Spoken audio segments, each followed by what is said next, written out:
François Cholet, vous êtes le président de la société Apsisquet, conseil en organisation de l'innovation, partenaire depuis l'origine de l'association angevine PAVIC, et vous êtes également le directeur général délégué de la SA Les Ducs d'Angers. Et dans le cadre de la Connectic Week et du WEF organisé donc par le territoire angevin, vous allez participer à la valorisation du territoire en assurant une performance le 27 octobre prochain à la patinoire du Haras.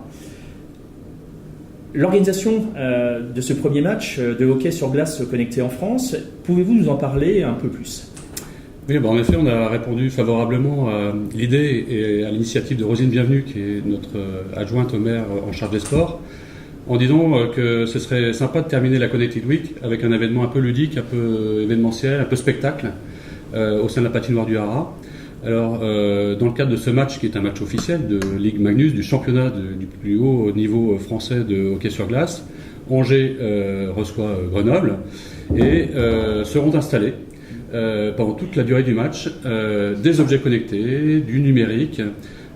Par exemple, on va installer des ceintures cardio-fréquence-mètre sur un certain nombre de joueurs et un certain nombre de spectateurs, et les données seront retransmises en live sur écran géant. C'est la société Firstbit, une société finlandaise très innovante qui va pouvoir faire la démonstration de ce produit-là. Un autre exemple, c'est celui de Decathlon International, qui va présenter une application, un réseau social dédié au hockey amateur qui s'appelle Hockey Community, qui a été développé au Canada et qui sera également présenté au public sur écran et sur un stand.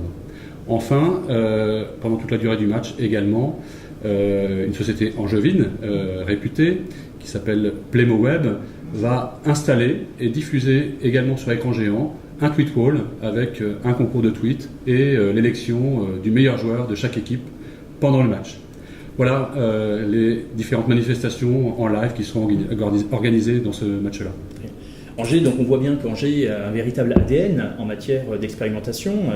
Donc vous êtes un des membres fondateurs de l'association PAVIC. Pensez-vous que ces différents sujets d'innovation pourraient voir le jour prochainement sur Angers ? Tout à fait. C'est un petit peu un test, c'est un petit peu une expérimentation en terrain, en nature et en live. Eh bien, si ces expérimentations sont concluantes et si notamment elles plaisent au public, eh bien, il est tout à fait probable qu'elles seront analysées un peu plus précisément pour les installer dans la future patinoire qui est prévue d'être livrée en août 2019, parce que nous souhaitons y faire vivre du hockey sur glace, c'est vrai, mais on souhaite utiliser cette nouvelle aréna pour y créer du spectacle, de l'événementiel, de l'image, du son et une expérience sociale et sportive pour son public. Merci beaucoup François. Merci Armel.